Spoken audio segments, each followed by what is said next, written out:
రేవంత్ సర్కారుపై వ్యతిరేకత నిజమేనా? BRS social media ప్రచారంలో నిజమెంత? సోషల్ మీడియాలే నేడు రాజకీయాలు శాసిస్తున్నాయా? ప్రజలు బీఆర్ఎస్ నేతలు అప్పుడు వద్దని ఇప్పుడు కావాలనుకుంటున్నారా? ప్రజలు కష్టంలో ఉంటే నోరు పేద పని కేసీఆర్ ప్రజలు ఇప్పుడు ఎలా అర్థం చేసుకోవాలి?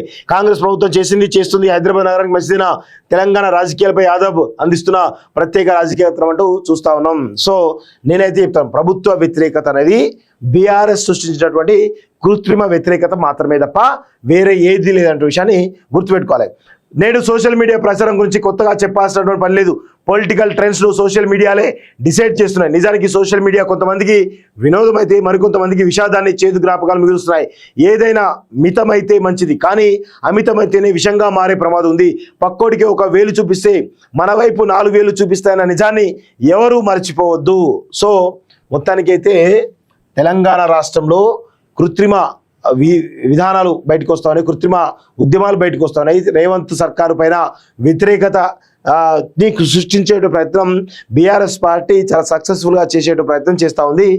సో గులాబీ నేతలు పాలు పోసి పెంచుతున్న సోషల్ మీడియాలో కాంగ్రెస్ ప్రభుత్వాన్ని బూచిగా చూపించడం మాత్రాన అంతా తారుమారు అవుతుందని ఉద్దండులైన బీఆర్ఎస్ నేతలు ఎలా అనుకుంటారో అర్థం కావడం లేదు. బీఆర్ఎస్ పెద్దల అక్రమ సంపాదన ప్రజలు మర్చిపోయారని ఎలా అనుకుంటారు? ప్రజలు గులాబీ నేతలు భావిస్తున్నంత అమాయకులు కాదు. వారికి మంచి చెడు విచక్షణ జ్ఞానం పుష్కలంగా ఉన్నాయి. మూసి ఆక్రమణ కూల్చివేతలకు వ్యతిరేకంగా లగచర్ల ఘటనను బూచిగా చూపిస్తూ మీరు చేస్తున్న సోషల్ మీడియా ప్రచారాన్ని అర్థం చేసుకోలేంత దయనీయ స్థితిలో రాష్ట్ర ప్రజలు లేరనే విషయాన్ని ఇకనైనా గులాబీ నేతలు గుర్తిస్తే మంచిది. ఆయనే మా ఇళ్లను కూలగొడుతున్నా చెప్పి ప్రభుత్వంపై వ్యతిరేకత పెంచే కార్యక్రమానికి గులాబీ దళం శ్రీకారం చుడుతున్నారు. భవిష్యత్తులో మీ కాలం కలిసి వస్తే అధికారం చేపడితే కాలుష్యకారకంగా మారిన భాగ్యనగరాన్ని సుందరీకరణ చేయాల్సిన పరిస్థితి అయితే అప్పుడే చేస్తారు. అభివృద్ధి పేరుతో మూసి ప్రక్షాళన చేపట్టారా? మూసి బాధితులకు అన్యాయం జరుగుతుందని నగరాన్ని నాశనం చేస్తారా? అప్పుడు ఇదే బాధితులు వేరే చోటికి మార్చాల్సి వస్తే అప్పుడు బాధితులకు ఏం చెబుతారు? గత ప్రభుత్వం అనుకునేది మాత్రమే మేము చేస్తున్నామని బుకాయిస్తారా?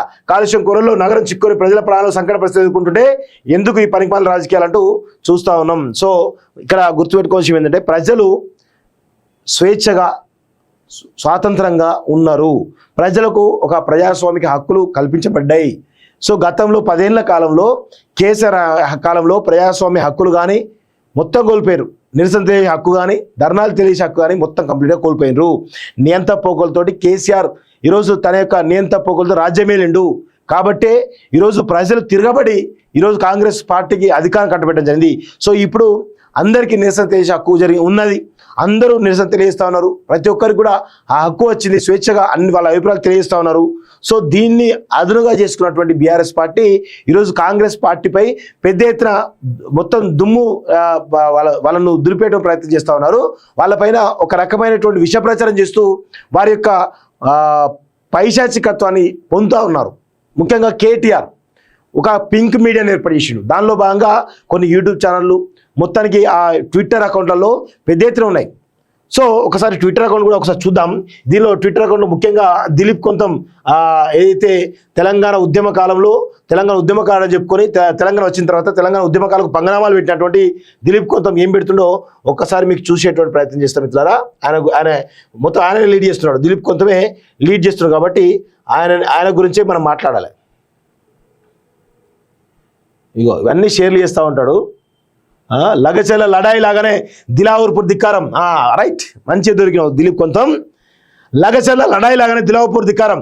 ఇతరుల పరిశ్రమ వద్దని NH-61 పై అర్ధరాత్రి దాకా ఆందోళన, ఆర్డీఓ వాహనానికి నిప్పు అంటూ మొత్తం ఇదంతా పెట్టినావు కదా దిలీప్ కొంతం.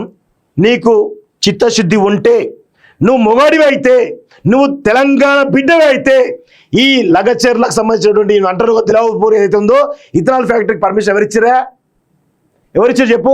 మీ బీఆర్ఎస్ పార్టీ ఇచ్చింది కదా. మీ బీఆర్ఎస్ పార్టీలో ఇచ్చినటువంటి ఇది ఇప్పుడు ఎట్లా మాట్లాడతావా? నువ్వు సిగ్గుండాలి, కొంచెమైనా సిగ్గు శరం లేకుండా ఇష్టం వచ్చినట్టు. వీళ్ళు ఎట్లా ఉంటాయంటే పైశాచిక ఆనందం పొందుతూ ఉంటారు. ఈ దొంగనా కొడుకులంతా కూడా పైశాచిక ఆనందం పొందుతూ ఈ ప్రభుత్వం పైన కృత్రిమ వ్యతిరేక ఉద్యమాన్ని సృష్టిస్తూ ఉన్నారు. దిలావర్పూర్లో ఇథనాల్ ఫ్యాక్టరీకి అన్ని రకాల పర్మిషన్లు ఇచ్చిందే మీ గతంలో ఉన్నటువంటి బీఆర్ఎస్ ప్రభుత్వం కదా. అది ఎవరిది అంటే ఏపీకి సంబంధించినటువంటి ఎంపీది. అది ఎవరు అంటే మీ పార్టీలో ఉన్నటువంటి ఒక మాజీ మంత్రి అల్లుడు ఆయనే. దానికి పర్మిషన్ ఇచ్చింది ఇందిరాకరణ్ రెడ్డి. ఎన్విరాన్మెంట్ పర్మిషన్ ఇచ్చింది నిజం కాదా? ఆ భూములు సేకరించి మీ ప్రభుత్వం హయాంలో కదా? ఏం దీనికి సమాధానం చెప్పు చూద్దాం.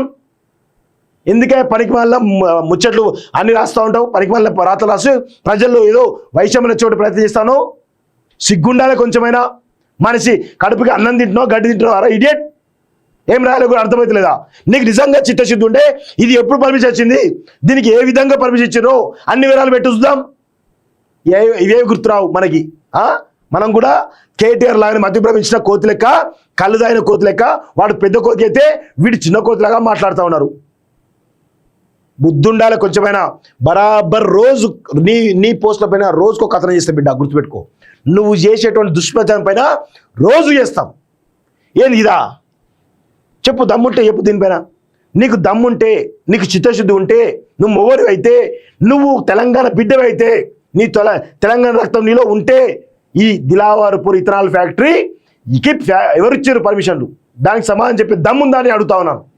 ఇవన్నీ రాయకుండా ఊకదుంపుడు ట్విట్టర్ ఒకటి ఉంది కదా అని ఇష్టం వచ్చిన పోస్టులు పెడతా అంటే మాలాంటి మాట్లాడుకుంటున్నావు బిడ్డ. బరాబర్ మాట్లాడతాం. ఇగో ఇలాంటివన్నీ షేర్ చేస్తూ ఉంటారు. వీటికి గతంలో మీ ప్రభుత్వంలో ఉన్నప్పుడు 10 సంవత్సరాల్లో ఉన్నప్పుడు ఎందుకు మాట్లాడలేదు దొంగన కొడుకులంతా? ఇప్పుడు ఎందుకు మాట్లాడుతూ ఉన్నారు? అన్ని ఇవే కావాలి మీకు తప్ప ఏది ఉండదు. అన్నీ విష ప్రచారాలు చేయాలి, ఇవే కాదు తప్ప వేరే ఏది ఉండదు.